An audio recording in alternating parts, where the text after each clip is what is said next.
The Chandler Police Department executed a search warrant at Hamilton High School on June 1st. And among the items, handwritten notes and emails between school officials, players, and parents as the alleged sexual assaults were uncovered and the scandal became public. And we want to warn you, some of the details you're about to hear may be disturbing. This particular email shows a chain of messages. The first, the district resource officer, Kevin Quinn. The name of the person who sent it, it's redacted. It reads, quote, "It may be nothing, but I keep hearing it over and over." A football player whom I believe is on varsity at Hamilton told several players he was sexually assaulted by other varsity players in the locker room as initiation into the program.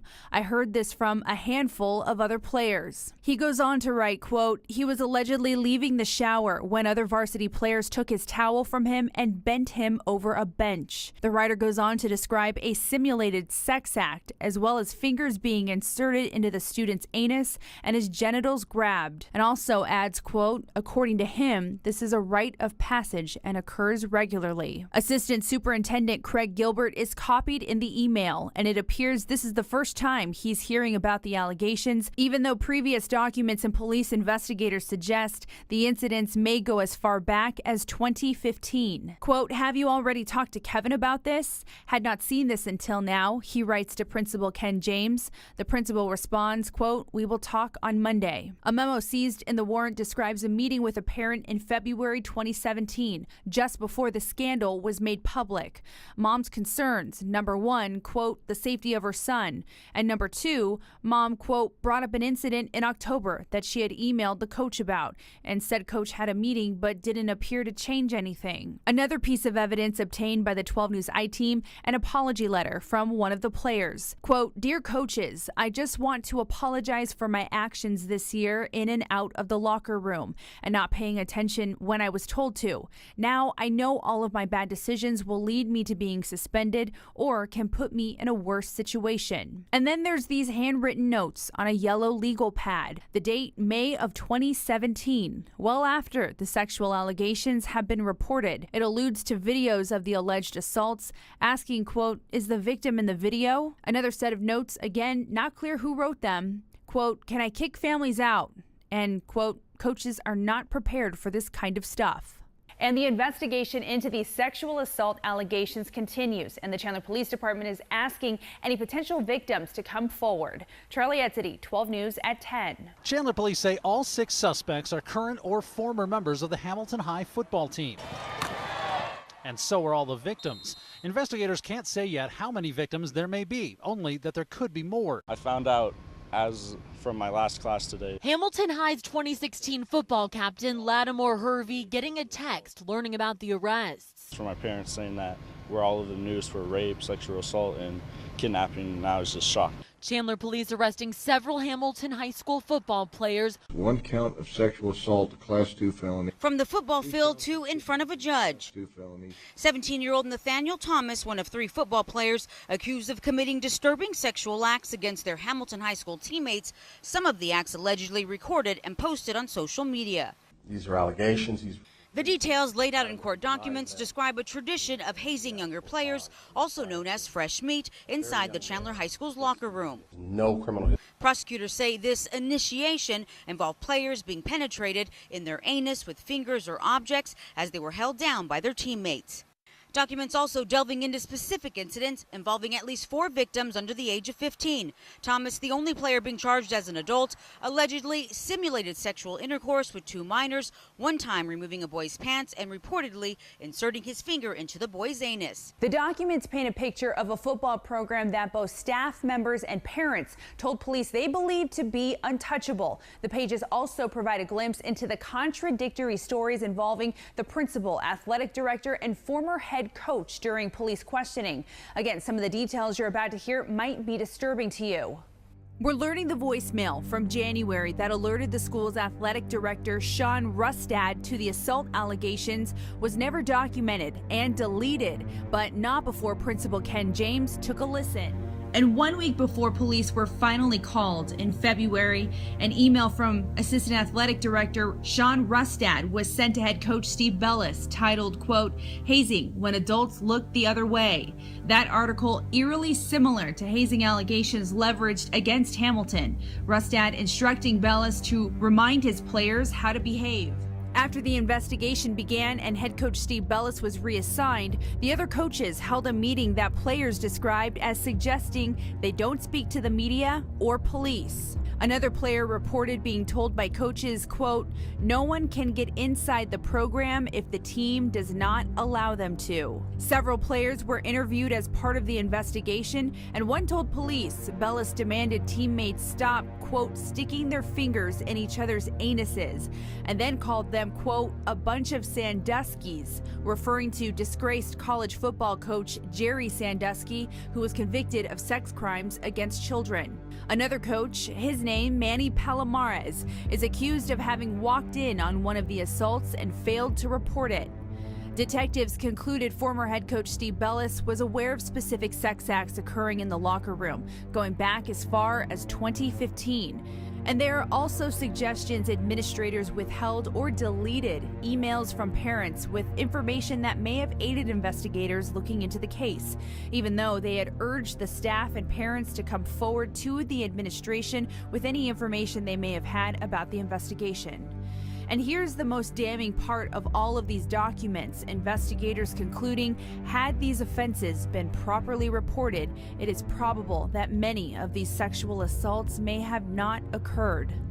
Police say 3 staff members came forward claiming they did not trust the administration would hold the football program accountable. Police also say at least 5 players transferred from the team to other schools because of this problem, and that number has only increased since the investigation has evolved. Charlie Etzity, 12 News. First, I want to apologize that we even have to be here. For the first time in public, Hamilton principal Ken James talking to a crowd of parents and students about a tumultuous 10 days. I have 4,000 students there that it just hurts me when they're hurting. But as for answers about the future of this program, the school's hands are tied. You know, we want to unify this community with our school because we just need the support. When it's all said and done, all of your questions will be answered.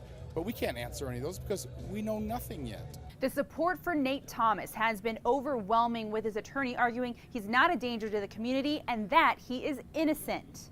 My baby's coming home. The mother of 17-year-old Nathaniel Thomas, along with about 200 students, celebrated the judge's ruling outside the courthouse, adamant that the teen is innocent. And this whole allegation stuff, I know that's not him. I would never in a million years ever think that this was ever true, and I know it isn't.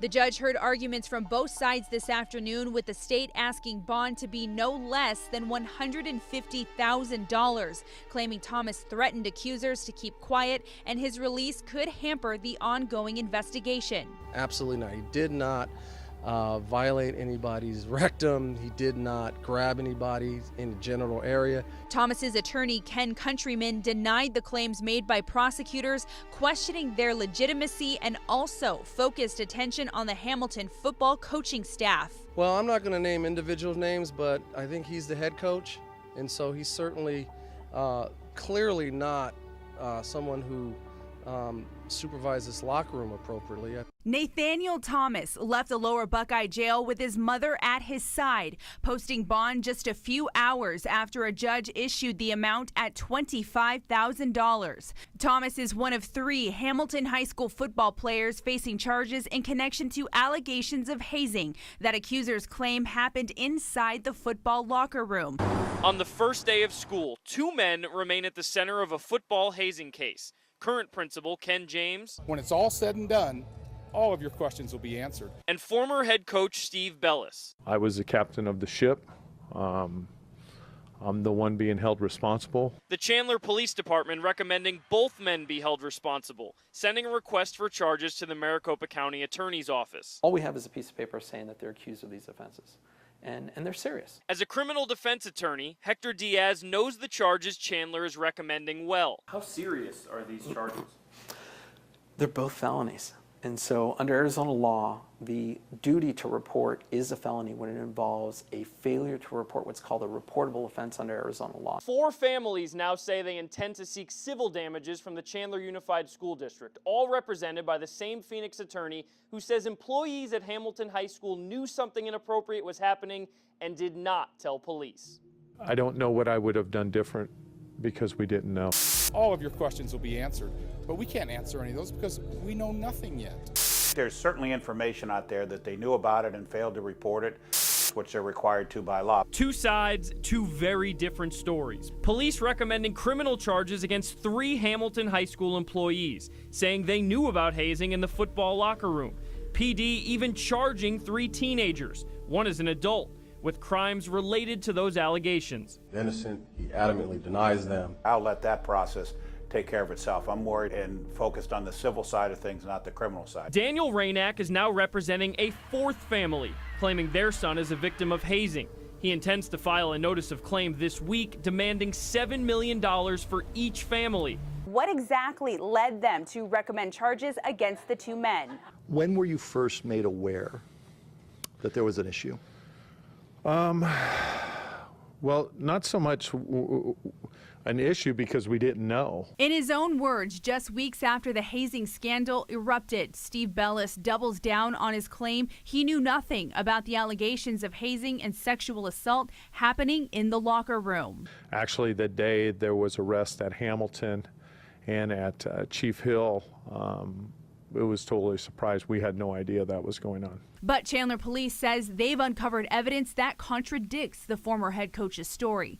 Going as far back as May 2016, players claim Bellis held meetings addressing hazing and allegedly said, quote, stop committing gay acts, don't do sexual things to each other, and stop raping each other. When it's all said and done, all of your questions will be answered. Principal Ken James also being recommended for charges after detectives say 2 parents had a meeting with James to address allegations of sexual assault from their son. That was in November, according to police. James then interviewed the victim despite lacking the proper training and then failed to report the incident. I know that there are people out there who have additional information that I want to have in order to fairly assess all the allegations and all the charges. Maricopa County Attorney Bill Montgomery speaking to a nearly empty room in Chandler. Were you surprised that more parents weren't here tonight? Absolutely. I'm flabbergasted. Principal Ken James, former football coach Steve Bellis, and athletic director Sean Rustad have been reassigned off campus. But that only happened more than 2 months after police recommended criminal charges for failing to report the alleged assaults. Why it took the school district so long to do this to these 3 individuals is beyond my comprehension. It just kind of makes my blood boil. What did he not do? Whatever they said he did. Whatever they said he did. He didn't stick his fingers up anybody's booty. One of the alleged victims in the Hamilton High School football sexual assault case caught on camera talking about suspect Nathaniel Thomas, saying something very different than what he told police. So he did not do it? No. He did not do the Hamilton hazing? No. He's not? He's innocent. An attorney representing the teen in that video, who is currently in civil litigation, says the teen is seeking an order of protection against those involved in recording him. I think my reaction is it's a desperate ploy to try to get him cleared of the charges, and it's certainly not going to work. Will he go to trial or take a plea deal? The legal future for Nathaniel Thomas appears to be up in the air as he goes before a judge, standing with his new attorney, Cindy Castillo. The 13th would be preferable, Your Honor. All right. This coming several weeks after 12 News first told you that Thomas's old attorney, Ken Countryman, filed a motion to be removed from the case, citing irreconcilable differences with Thomas's mother, Felicia. The fact that my son was locked up and exposed to everything that he's been exposed to the last 9 months frustrates me. She did not have anything to say as they left court, but the families of 2 alleged victims also in court and telling 12 News they have been the targets of harassment since stepping forward. A mountain of documents released today by the Chandler Police Department revealing new details into the sexual assault investigation. About 700 pages of police work, all tied to the investigation into severe hazing and sexual assault claims that alleged victims say happened inside the varsity football locker room. The 12 News I-team working to get through the massive report, and here is what we've learned so far. In the hours after several of the football players were arrested back in March, Chandler Police was flooded with phone calls from parents and also a current teacher. This woman requested to remain anonymous, but complained about football players receiving preferential treatment on campus. She also spoke about Nate Thomas, the only suspect in the case charged as an adult, stating, quote, Nate was always in trouble, and, quote, he knew he got away with stuff. The woman claims Nate got into a physical fight at school, but with the help of an administrator, managed to avoid any consequences. The report also mentions cell phone videos, including one of the suspect where he tells another student, quote, tell them what you did to blank in the locker room. Tell them you pulled his pants all the way down and stuck your hands in his blank. Another video shows Nate and another student joking about sticking a pen or Sharpie inside each other's rectums. This information is just scratching the surface, and I reached out to Nathaniel Thomas's new attorney, and she says her client maintains his innocence, and Nate is due back in court in just a few weeks. Charlie Edsity, 12 News.